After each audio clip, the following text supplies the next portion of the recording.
Students, welcome to Sanshiksha YouTube channel. आज हम लोग फिर एक बार फिर से मौजूद है संशिक्षा चैंपियंस की सीरीज में। आज हमारे साथ मौजूद है स्टूडियो में सादिया कयूम, जिन्होंने बहुत मेहनत करी थी और आज वो एमबीबीएस कर रही है और गवर्नमेंट कॉलेज से एमबीबीएस कर रही है। तो एक बार चाहेंगे उनका वेलकम करेंगे हम लोग यहाँ पे और उनसे आज कुछ सीखेंगे। ये जब बात होगी हमारे पास, जब अपनी बातें शेयर करेंगी तो हमारे जितने एस्पायरेंट्स हैं, नीट के एस्पायरेंट्स हैं और जो हमारे पेरेंट्स हैं। अच्छा, आज हमारे पास सादिया के पापा भी मौजूद हैं, तो उनसे भी हमारी थोड़ी सी बातचीत होगी। फिलहाल स्टूडियो में स्वागत करना चाहेंगे Sadia. Sadia please. Okay, thank you. आप सादिया, आपने टाइम निकाला और आए यहाँ। अच्छा सादिया, ये पूछना चाहेंगे कि आपकी जो चलो पहले तो स्टार्ट करते हैं कि आपने कब सोचा कि नीट करना चाहिए? सर बायो की तरफ मेरा इंटरेस्ट तो थोड़ा हमेशा से ही था। क्लास 9-10 में एकदम स्पेसिफिक हो गया था कि हमें बायो ही परस्यू करनी है। तो उस टाइम पे एकदम क्लियर कर लिया था कि 11-12 में बायो परस्यू करके नीट की प्रिपरेशन 11 से ही स्टार्ट कर अच्छा, देंगे। बाय चॉइस आप पहले से ही आपका डिसाइडेड था ना 9-10 से? अच्छा, ये बहुत अच्छी बात बताई। कई बार लोग 9-10 में अपना पहले से ही अपना इंक्लिनेशन देख लेते हैं। बहुत अच्छा रहता है क्योंकि पहले से आपका इंक्लिनेशन पता रहता है, तो बढ़िया रहता है ना कि आगे चीज। तो फिर आपने फिर प्रिपरेशन की कैसे सोची? कुछ जर्नी के बारे में बताइए कि संशिक्षा जब आप आए तो कैसे आए, क्या सोच के आए और क्या आपका उस समय टेम्परामेंट था?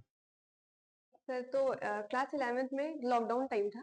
तो उस टाइम पे हमारे स्कूल वगैरह सारे बंद थे, तो हमें एक इम्पोर्टेंट सोर्स चाहिए था जो मेरा बेसिक और मेरा फाउंडेशन बहुत स्ट्रॉन्ग कर दे।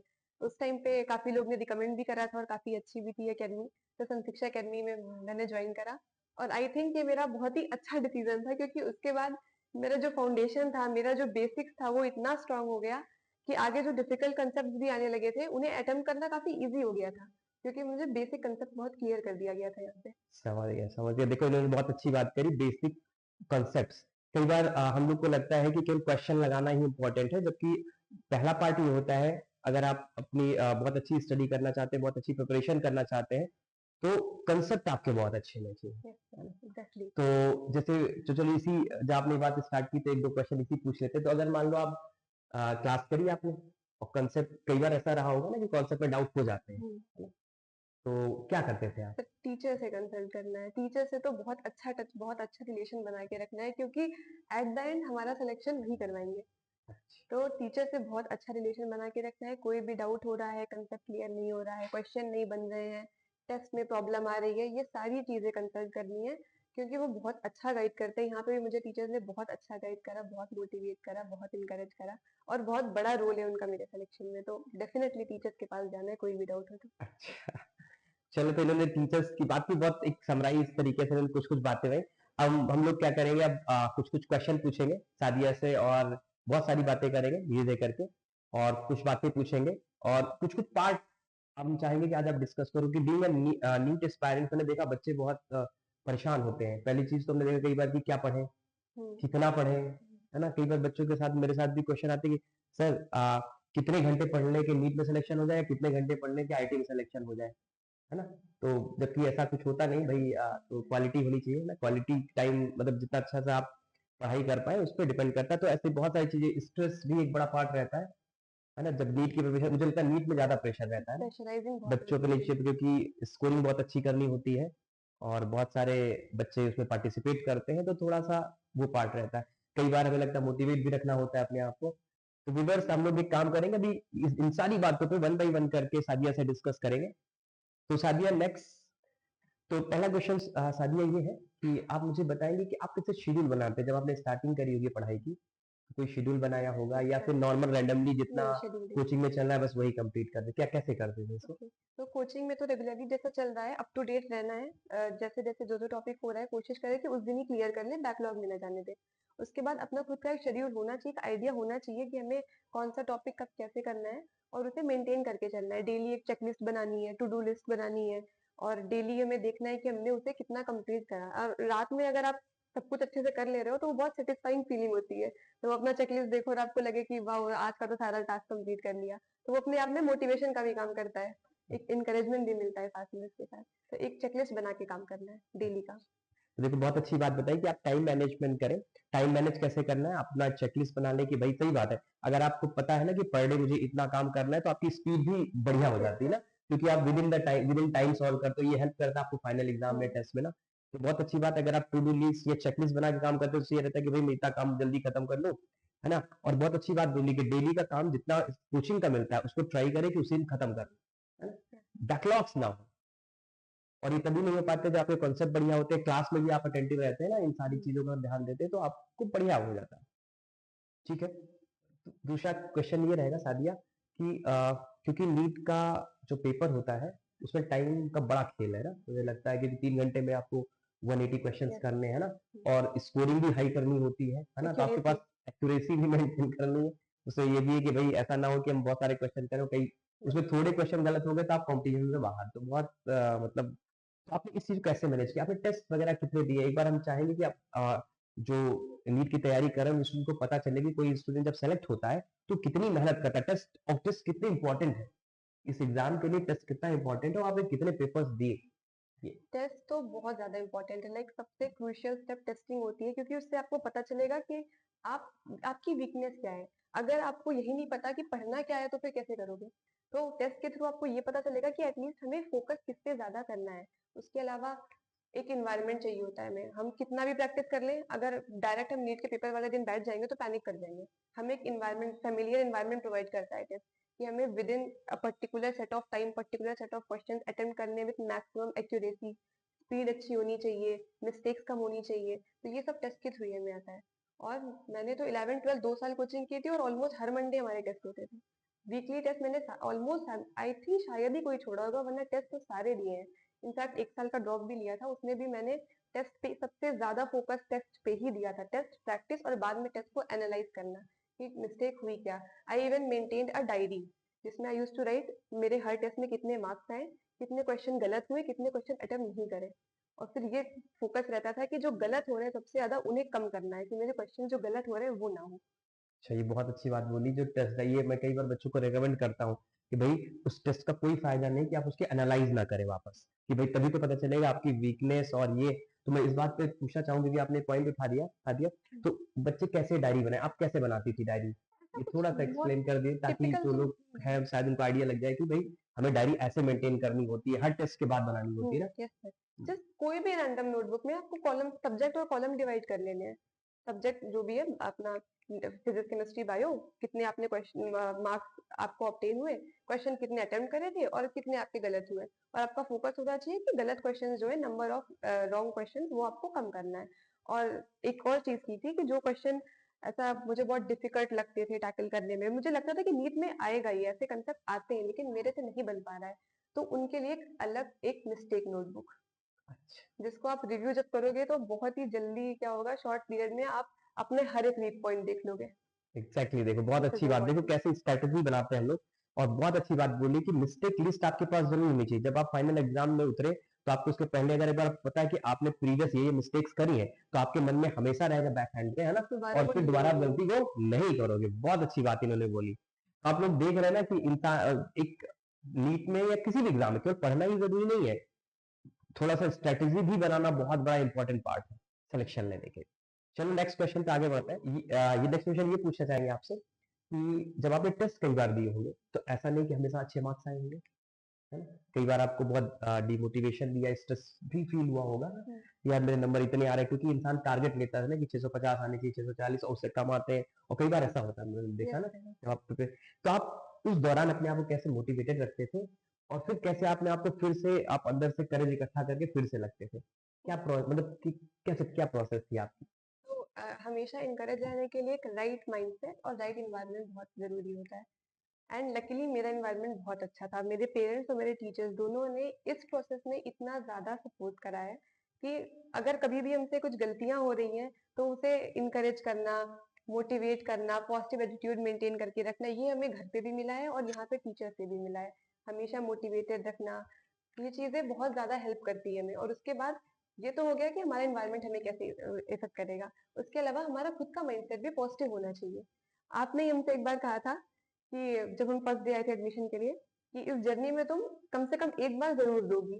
लेकिन कुछ भी हो जाए छोड़ना मत। So I kept that in my head कि इट्स ओके, स्ट्रेस हो रहा है, सबको हो रहा है, हम अकेले नहीं दे रहे हैं पेपर। मेरे साथ 21 लाख लोगों ने पेपर दिया था, उन सबको स्ट्रेस हुआ था, मुझे भी हो रहा है, it's not a big deal. बस मैनेज करना है उसे, छोड़ना नहीं है, करते रहना है, दैट्स इट। सही बात है, ये चीज बहुत अच्छी बात है। मैं बच्चों को बोलता हूँ इसका रीजन ये है कि होता क्या है, जब आप बहुत मेहनत करते हो, देखो सभी लोग जान लो, जब आप बढ़िया मेहनत करते हो ना तो आपको स्ट्रेस जरूर होगा, और आपको स्ट्रेस नहीं हो रहा तब प्रॉब्लम है, इसका मतलब आप तैयारी अच्छी नहीं कर रहे। तो स्ट्रेस तो जरूर होगा, हो सकता है आप कई बार परेशान हो जाओ, और कई बार आपको रोने का मन करेगा, कई बार लिटरली रोने का मन करता है यार कि छोड़ दूं मैं सारी चीजें। वहीं से स्टार्टिंग होती है कि आप कितना मेंटल टफ है, और ये लाइफ में सबके आता है। तो आप जब प्रिपरेशन करते हैं तो ये रोएंगे जरूर, रोने का मतलब ये होगा कि आप कई बार बहुत परेशान होंगे, बट परेशानी उन्हीं की होती है ना जो लोग सीरियस स्टडी कर रहे हैं, इसीलिए आपको परेशानी फील हो रही है। तो बहुत अच्छी बात है, सब लोगों को चाहे जितना भी, चाहे जैसी सिचुएशन आ जाए पढ़ाई के दौरान या किसी लाइफ के दौरान, मेंटल टफनेस बहुत इंपॉर्टेंट है। आप देख सकते हैं, चाहे वो क्रिकेट में ले लो, किसी स्पोर्ट्स में ले लो, तो जो मेंटल टफनेस होती है जिस प्लेयर की, वो सर्वाइव करता है, वो मैदान में लगातार लगा रहता है, वही मेहनत करता है, और वही अल्टीमेट सक्सेसफुल हो जाता है। तो बहुत अच्छा बोला आपने शायद, बहुत अच्छा सजेशन दिया सबको। ठीक है, तो नेक्स्ट क्वेश्चन पे और बढ़ते हैं हम लोग। तो पूछना ही चाहेंगे कि अब तो आप कॉलेज में आ गए, है ना, तो कॉलेज में कैसा लग रहा है? पहले की लाइफ, मतलब जो आप प्रिपरेशन करते थे, वैसी लाइफ और अब की लाइफ में क्या फर्क? तो मुझे लगता है, इतना तो मुझे पता है कि डॉक्टर को बहुत मेहनत करनी, मतलब हाँ, if you are in any college and pursuing MBBS, तो फिर आपको मेहनत तो बहुत तगड़ी करनी पड़े, बट अब की मेहनत तो पहले की जो मेहनत कर रहे थे नीट के दौरान, क्या फर्क है उनमें? तो सबसे पहले तो बहुत मेजर चेंज आता है, और बहुत अच्छा चेंज आता है। ऐसे खुद को इंट्रोड्यूस करो, I am a NEET aspirant, और फिर खुद को इंट्रोड्यूस करो, I am a MBBS student. Okay. बहुत डिफरेंस होता है, एक प्राउड फीलिंग आती है। तो प्रेशर तो हर जगह है, थोड़ा स्टडी प्रेशर, लेकिन एक जो रिलीफ मिलता है, पीसफुल लगती है चीजें। जो मेंटल प्रेशर आपको प्रिपरेशन टाइम पे मिलेगा, यहाँ पे वैसा कुछ नहीं है। मेहनत तो हर जगह है, लेकिन वो चीज कम हो जाती है। और उसके अलावा अगर आपका सिलेक्शन हुआ है, तो आपने डेफिनेटली, आपके अंदर डिसिप्लिन है तो आपका सिलेक्शन हुआ है, आपके अंदर हार्ड वर्किंग स्किल है तो आपका सिलेक्शन हुआ है, आपके अंदर कंसिस्टेंसी है, ये सारी स्किल आप अपनी जर्नी टाइम पे सीख लेते हो, वो आपको आगे भी हेल्प करती है। ऐसी बहुत सारी स्किल्स मैंने भी सीखी है, मेरे टीचर से सीखी है, वो सब मुझे आज भी, मेरे नीट कोचिंग के टीचर्स की सिखाई गई वो स्किल्स मुझे आज एमबीबीएस में भी हेल्प कर रही है। अरे वाह, बहुत अच्छा। तो बहुत से, तो जब आप, ये तो है, जब आप किसी कॉलेज पहुंच जाते हैं तो आप काम तो काफी करते हैं, लेकिन वो एक स्ट्रेस नहीं होता ना, स्ट्रेस नहीं हुआ, लगता है कि मेंटल मैंने प्रेशर नहीं आता। लगता है कि एक मैंने पड़ाव पार कर लिया है ना, एंड एक स्टेप क्रॉस कर लिया, अब नेक्स्ट स्टेप की तैयारी कर रहे हैं ना।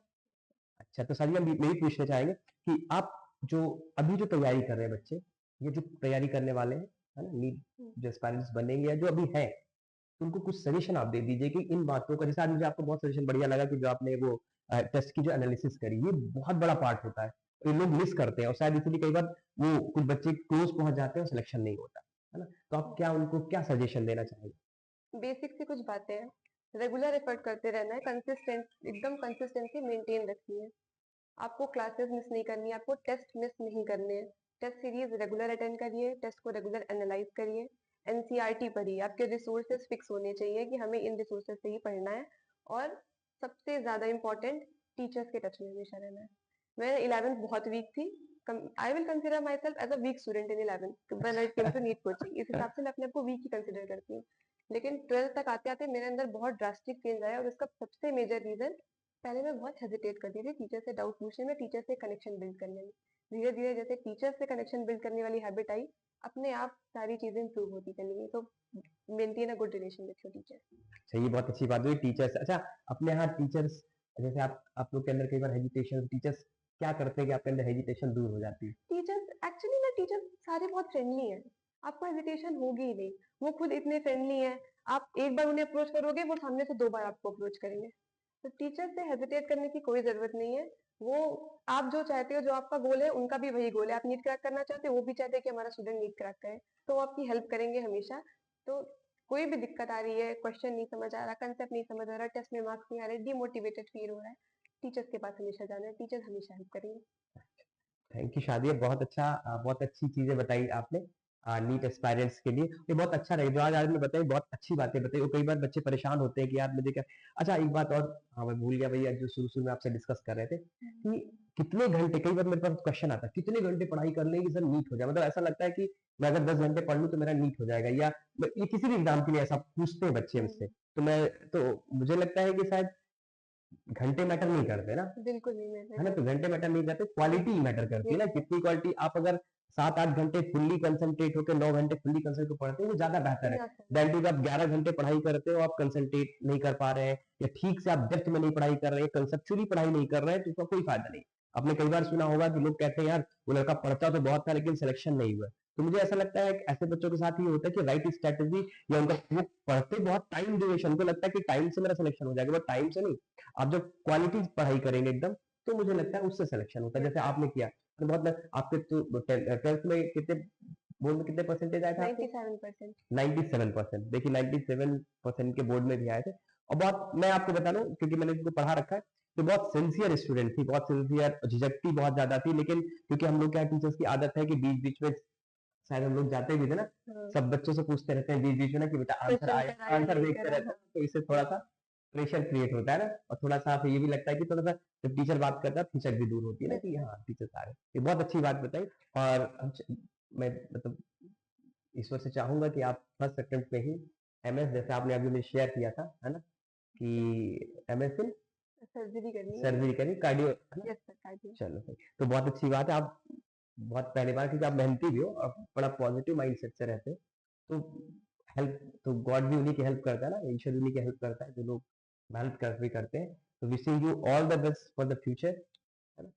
एंड तो अभी बहुत अच्छी अच्छी बातें बताई इन्होंने, सादिया ने, और अभी उनके पापा भी मौजूद है, तो उनको भी हम लोग इनवाइट करेंगे और उनसे भी 2 मिनट की बातें करेंगे कि एज अ फादर उन्होंने कितने सेक्रीफाइसेस किए, और सिलेक्शन होने के बाद और उन्होंने एज अ पेरेंट का रोल क्या निभाया। बहुत बड़ी बात है, पेरेंट्स को भी हम बताना चाहेंगे कि इस जर्नी के दौरान पेरेंट का भी रोल कई बार बहुत ज्यादा होता है, कि बच्चा जाता है घर पे परेशान होता है कई बार, जैसे कई बार स्ट्रेस में होता है, और कई बार एग्जाम जब टेस्ट पेपर उसका खराब होता है, या उसका कई बार पढ़ाई में मन नहीं लगता, तो कई बार वो माता पिता से या पेरेंट्स से वो चाहता है कि थोड़ा सा उनको उसको सपोर्ट मिले।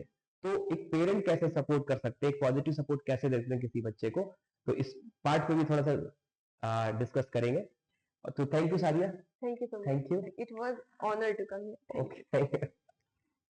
तो तो सादिया के पापा को बुलाना चाहेंगे सर प्लीज। Hello sir.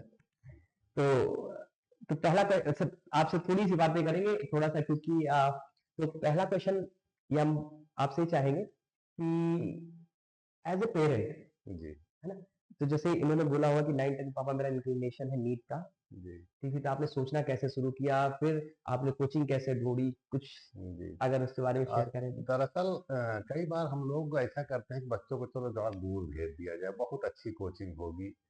हमें लगता है कि इस पर हम और हमारी वाइफ ने डिस्कस किया।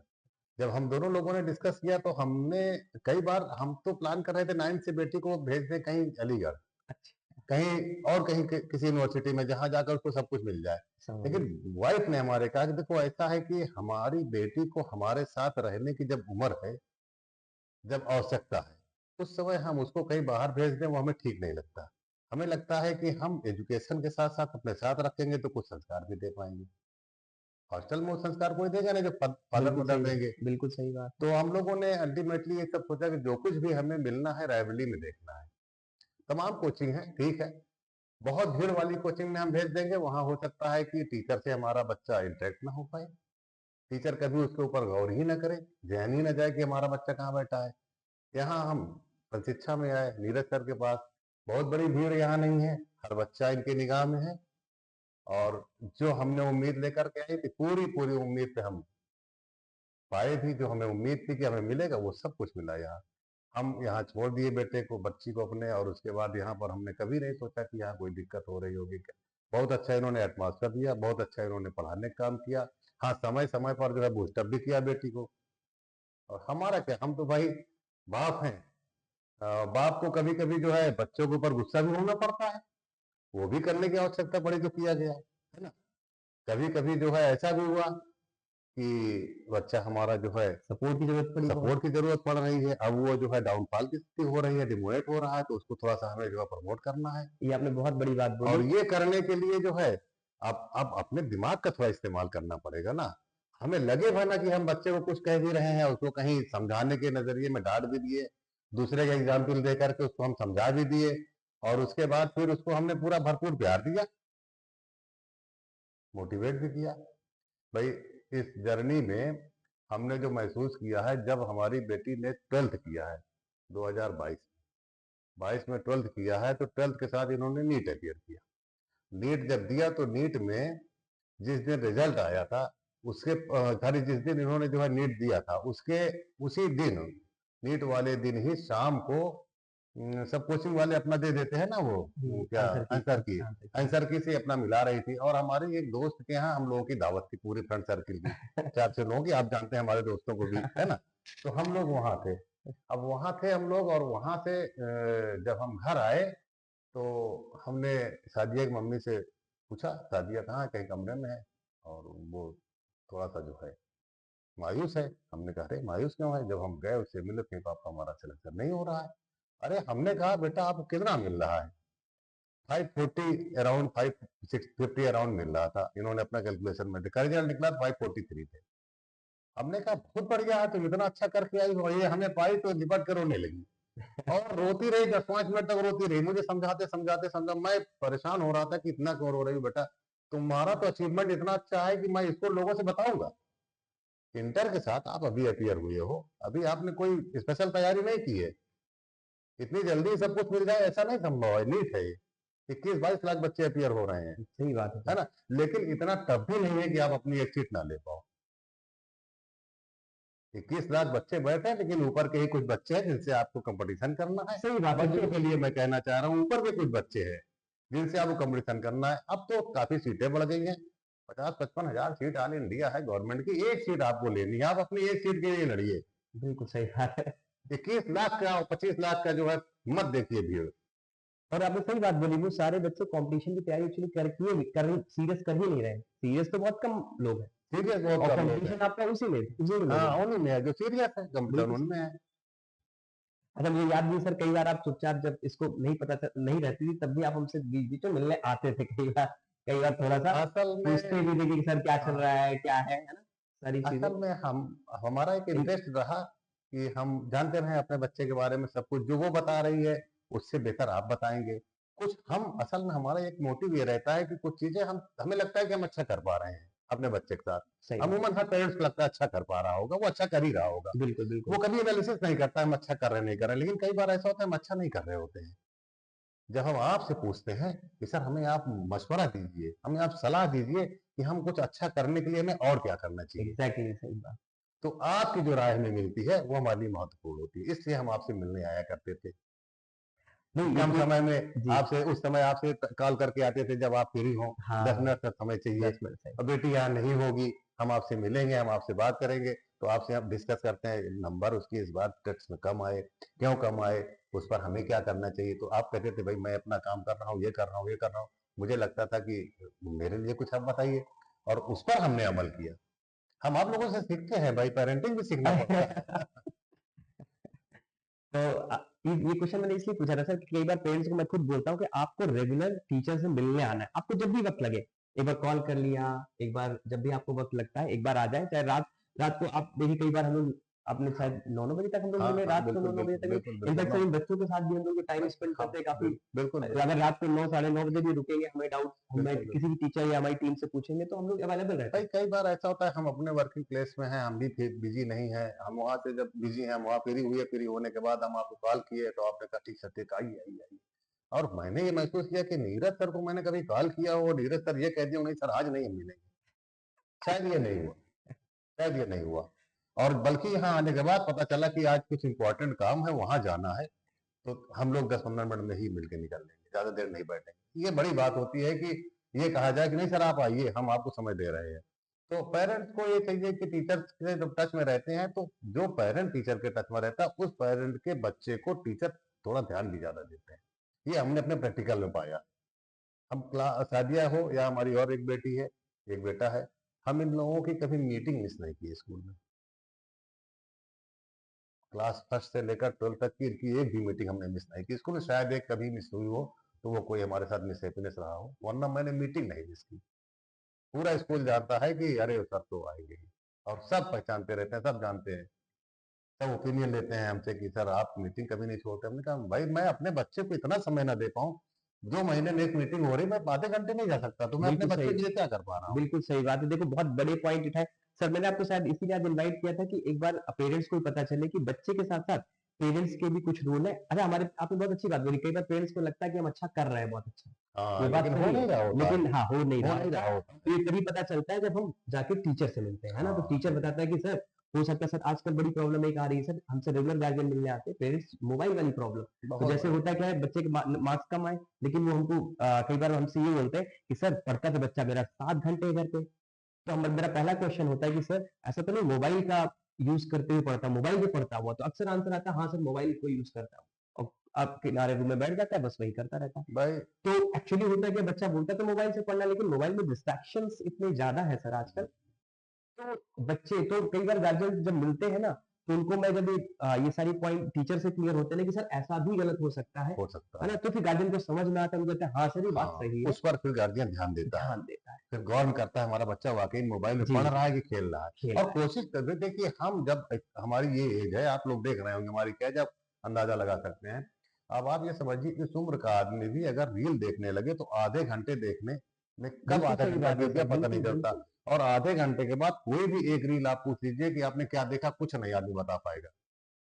तो हम वो तो बच्चे हैं ना, वो बच्चों को बच्चे तो देखना हैं, ही पड़ेगा। बिल्कुल सही, उनको कोई जानकारी सब नहीं होती और वो इज़िली तुरंत उधर इंक्लाइन हो जाते हैं। हाँ, ये कह कोई सकते भी चीज वहां परोस दी जा रही है, हैं, कोई भी चीज़ पे। परोस दी जा रही है। लोगों को तो पैसा चाहिए ना, लोगों को जी, जनरेशन बिगाड़ना है। बिल लोग बैठे हैं इस काम के लिए, भाई हमको अपनी जनरेशन को बचाना है तो हमें मेहनत करना पड़ेगा। बिल्कुल सही कोई बात। पेरेंट ये कह दे, हमारा एक जो है पेरेंट के लिए एक मशवरा ये रहता है कि आप जो है बेटर पेरेंटिंग करने का प्रयास करिए। मैं अपने आप को गुड पेरेंट भी नहीं मानता, मैं प्रयास करता हूँ कि अच्छी पेरेंटिंग करूँ और पेरेंटिंग मैं सीखता भी हूँ। समझ गया। कुछ प्लेटफॉर्म हमारे पास हमें है, मिलते हैं, जहाँ से मैं पेरेंटिंग सीखने का प्रयास करता हूँ। और वो आप मेरे बच्चों से पूछेंगे तो वो खुद बताएंगे कि हमारे पापा के अंदर चेंज आया।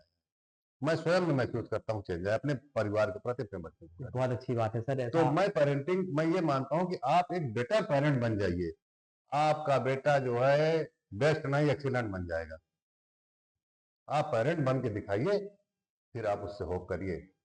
बहुत हम अच्छी पेरेंट नहीं बन पाते हैं, अपनी पेरेंटिंग का हक नहीं अदा कर पाते हैं और होप करते हैं कि हमारा बेटा कुछ करके दिखाए। बिल्कुल सही बात बोली जब सर आप। तक जो है टीचर, स्टूडेंट और पेरेंट ये ट्रायंगल नहीं बनेगा, तब तक जो है कुछ दिखेगा नहीं।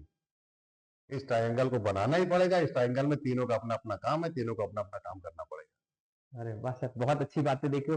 डियर पेरेंट्स, अगर पेरेंट्स ये वीडियो देख रहे हैं, इस बात को देखो तो सर ने बहुत अच्छी-अच्छी बातें बताई, है ना? कि पेरेंटिंग भी आजकल एक बड़ा पार्ट है। पेरेंटिंग में ज़्यादा कुछ नहीं करना, आपको टीचर से मिलना है, थोड़ी बहुत चीज़ सीखनी। टीचर पे विश्वास रखना है सर, मुझे लगता है टीचर पे फेथ रखना है ना? टीचर पे अगर आप फेथ रखेंगे तो मतलब टीचर बहुत अच्छा ईमानदार भी टीचर रहेगा। अगर आप टीचर पे फेथ नहीं रखेंगे ना, तो दोबारा फिर वो बातें बोलेगा आपसे जो आपको खुश खुश करती हैं। और हमें लगता है टीचर से, भाई कोचिंग के लेवल पे तो नहीं, लेकिन स्कूल के लेवल पे, स्कूल के लेवल पे टीचर से जब पेरेंट बार बार मिलता है और टीचर से बात करता है ना, तो टीचर को लगता है यार बड़ा अवेयर पेरेंट है, इसके स्टूडेंट के साथ जो है, इसके बच्चे के साथ जो है हमें थोड़ा सा कुछ और अच्छा अच्छा करना करता है। पड़ेगा। और एक और हम बात कहना चाहेंगे पेरेंट्स के लिए स्पेशली, कि वो जब भी मीटिंग में जाए, मीटिंग में जाते हैं लोग, मैं भी मीटिंग में जाता हूं, देखता हूँ कॉपी देखा, इधर उधर किया, ठीक है साइन किए चले गए, कोई कुछ देखता नहीं, कोई किसी टीचर से नहीं मिलता। अपने सब्जेक्ट टीचर से मिलिए आप, बच्चे की पोजीशन देखिए, क्लास टीचर से एक चीज जरूर पूछिए कि हमारे बच्चे का बिहेवियर क्लास में कैसा है। हमारे बच्चे पढ़ तो ले रहे हैं, लेकिन उनका बिहेवियर बहुत खराब हो रहा है सोसाइटी में।